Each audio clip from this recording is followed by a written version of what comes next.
Hello my dear students, कैसे हैं आप सब। आज हम पढ़ेंगे चैप्टर नंबर 61 ईट राइट। बच्चों, हमेशा हमें एक बैलेंस डाइट लेनी चाहिए जिसमें सभी न्यूट्रिएंट्स राइट क्वांटिटीज़ में प्रेजेंट होते हैं। चलिए अब हम कुछ अपने फूड आइटम्स को जानते हैं जिन्हें हमें खाना चाहिए। तो हमें green vegetables, pulses, fruits, cereals, इन सभी चीज़ों को एक राइट अमाउंट में लेना चाहिए एज आर फूड आइटम्स, जिसकी हेल्प से हम हेल्दी रहते हैं। अब हम करेंगे पार्ट बी। फूड हमारी बेसिक नीड है और बच्चों, हमेशा हमें क्लीन और फ्रेश फूड खाना चाहिए टू स्टे हेल्दी। चलिए अब हम कुछ स्टेटमेंट्स देखते हैं और जानते हैं कि क्या ये सही है या गलत। ये है dos and don'ts of healthy living. Number 1, हमें फ्रूट्स और वेजिटेबल्स को थॉरली वॉश करना चाहिए बिफोर ईटिंग या कुकिंग। तो यस, ये है सही बात। नंबर 2, हमें अपने हैंड्स को खाना खाने से पहले और खाना खाने के बाद अच्छे से वॉश कर लेना चाहिए। सो अगेन ये है सही बात। नंबर 3, हमें पिकल्स और जैम्स को प्रिजर्व करना चाहिए बाय एडिंग एनफ सॉल्ट और शुगर। तो यस, ये है ट्रू स्टेटमेंट। नंबर 4, हमें अनक्लीन फूड खाना चाहिए from road side stalls. No, हमें ऐसा नहीं खाना चाहिए बच्चों, क्योंकि ये अनहेल्दी लिविंग के लिए होता है। नंबर 5, हमें फूड को हमेशा कवर्ड करके रखना चाहिए ताकि फ्लाइज और मॉस्किटोज उस पर ना बैठें। तो बच्चों, ये है सही बात, हमें अपने फूड को प्रॉपरली कवर करके रखना चाहिए। नंबर 6, हमें रोज़ जंक फूड खाना चाहिए। नो, हम इस पर लगाएंगे क्रॉस साइन। नंबर 7, हमें फूड को सर्टेन टेम्परेचर तक हीट करना चाहिए ताकि उसमें प्रेजेंट माइक्रोब्स डिस्ट्रॉय हो जाएं। यस, ये स्टेटमेंट है बिल्कुल सही। नंबर 8, हमें लेफ्ट ओवर फूड को बर्ड्स और काउस को दे देना चाहिए। यस, ये भी है बच्चों सही बात। नंबर 9, हमें अपनी किचन को डेली क्लीन करना चाहिए ताकि वहाँ पर इंसेक्ट्स ब्रीड ना हो सकें। Again this statement is true. Number 10, बच्चों, हमें बहुत ज़्यादा पानी में अपने फूड को कुक करना चाहिए। तो नो, हमें ऐसा नहीं करना चाहिए, इससे हमारे फूड में प्रेजेंट न्यूट्रिशनल वैल्यू कम हो जाती है। अब हम पढ़ेंगे chapter number 62 prickly puzzles. Number 1, बच्चों, यहाँ पर सर्कल्स जो हैं उनका डायमीटर है 4 सेंटीमीटर। तो हमें एरिया कैलकुलेट करना है जो कि पर्पल है। तो बच्चों, इनका एरिया निकालिए। इसका आंसर आएगा 13.72 सेंटीमीटर स्क्वायर। नंबर 2, बच्चों, यहाँ पर एक ग्रिड है जिसमें 8 7 लेटर वर्ड्स छिपे हुए हैं। हर वर्ड स्टार्ट होता है विद द लेटर एस। और बच्चों, हमें नेक्स्ट लेटर की तरफ मूव करना है इन एनी डायरेक्शन। तो बताइए कौन कौन से वर्ड्स यहाँ पर बनेंगे।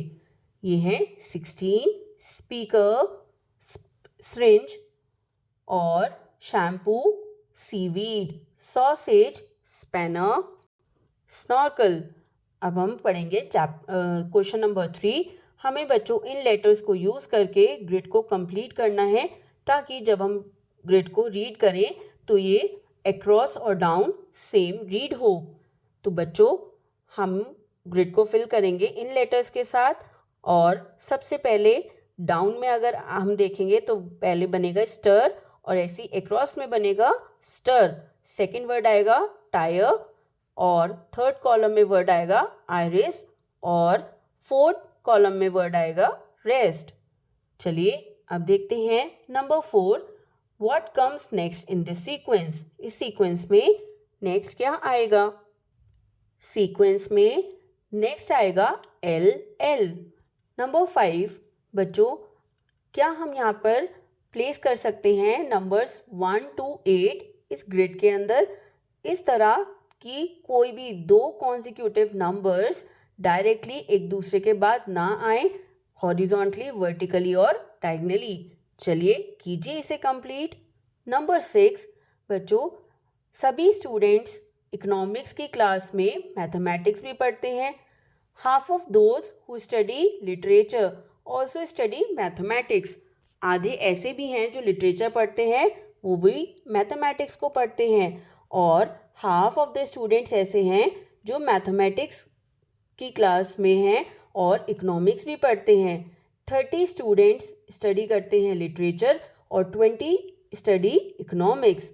इनमें से ऐसा कोई भी नहीं है जो लिटरेचर और इकोनॉमिक्स को एक साथ पढ़ता है। How many students in the mathematics class study neither economics nor literature. तो बच्चों हमें यहाँ कैलकुलेट करना है कि ऐसे कितने बच्चे हैं मैथमेटिक्स की क्लास में जो ना ही इकोनॉमिक्स पढ़ते हैं और ना ही लिटरेचर। हमें बच्चों अपने आंसर को रिप्रेजेंट करना है यूजिंग अ वेन डायग्राम। चलिए बच्चों वेन डायग्राम को ड्रॉ कीजिए और आंसर बताइए। आंसर होगा 5 स्टूडेंट्स। 5 स्टूडेंट्स ऐसे हैं मैथमेटिक्स क्लास में जो ना कि इकोनॉमिक्स पढ़ते हैं और ना ही लिटरेचर। अब हम पढ़ेंगे chapter number 63 pit your wits. Number 1 बच्चों अगर 7 मंकीज 7 मिनट्स लेते हैं 7 बनानास खाने में तो कितने मिनट्स लेंगे 4 मंकीज टू ईट 4 बनानास। इसका आंसर होगा 7 minutes. B how many monkeys would it take to eat 56 bananas in 56 minutes. तो कितने मंकीज होंगे 56 बनानास खाने के लिए इन 56 मिनट्स। इसका आंसर होगा 7 मंकी। नंबर 2 बच्चों रोशन फिक्स करने की कोशिश कर रही है अ स्क्वायर मेटल प्लेट को जो कि 25 बाय 25 इंचेस की है on to a wooden board, एक वुडन बोर्ड के ऊपर। इसके लिए उसने यूज़ किया nails along all the edges of the square.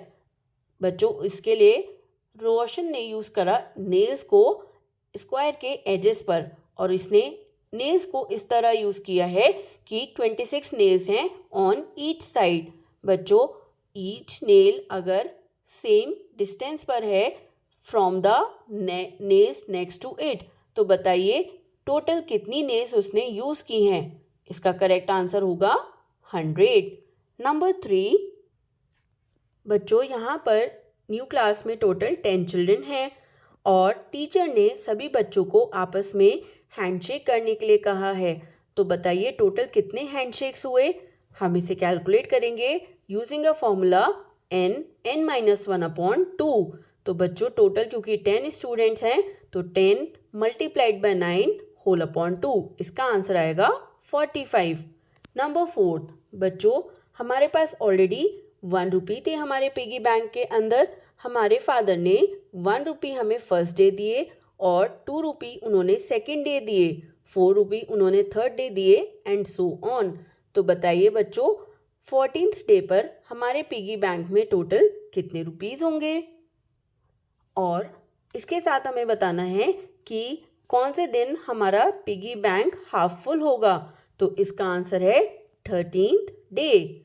Number B बच्चों अगर हमारी मदर ने हमें 1 रुपी दिया फर्स्ट डे, 2 रुपीज़ दिए सेकेंड डे, 4 रुपीज़ दिए third day and so on, तो हमारा पिगी बैंक हाफ फुल कब हो जाएगा। इसका करेक्ट आंसर है on the 12th day. Number 5 अगर एक 12 फीट टॉल पोल है जो कि 3 फीट लॉन्ग शेडो कास्ट करता है ग्राउंड पर। तो बच्चों अगर ये पोल 28 फीट टॉल होगा तो वो कितनी लंबी शेडो बनाएगा। इसका करेक्ट आंसर है 7 फीट।